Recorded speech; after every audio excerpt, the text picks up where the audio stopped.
Plusieurs milliers d'enfants de la cité de Tchilingé au Kassai-Oriental ne se rendent pas à l'école depuis un mois en cause de la grève sèche et illimitée décrétée par les enseignants du réseau public, aussi bien du primaire que du secondaire. Les grévistes réclament les salaires de janvier 2022 et quelques mois de primes de gratuité non payées. Ils dénoncent le détournement de leur argent par un ordonnateur délégué, comme l'atteste ici André Kongoloja, membre de la société civile du territoire de Tchilingé.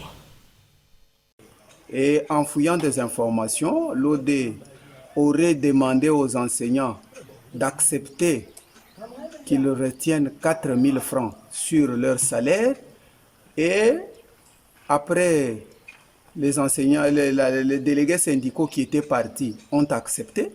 Après cette acceptation, ils ont aussi appelé la base. La base a refusé.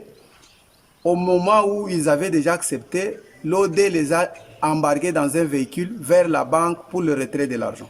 Après la négation de ceux qui étaient restés sur place à Tchilingé, il a demandé aux délégués syndicaux d'établir un document qui autoriserait de retenir 4 000 francs sur salaire.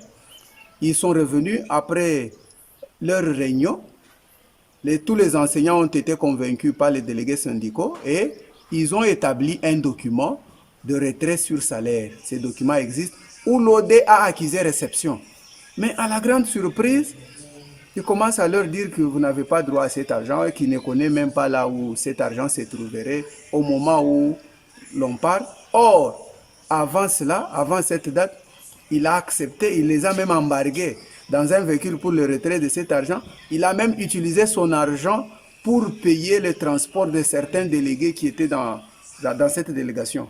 Alors, on ne comprend pas. Eu égard à tout ça, ce sont les enfants qui en pâtissent. Il manque l'enseignement et il reste des chômeurs. Et c'est Congo qu'on a toujours prédit que la jeunesse est l'avenir de demain.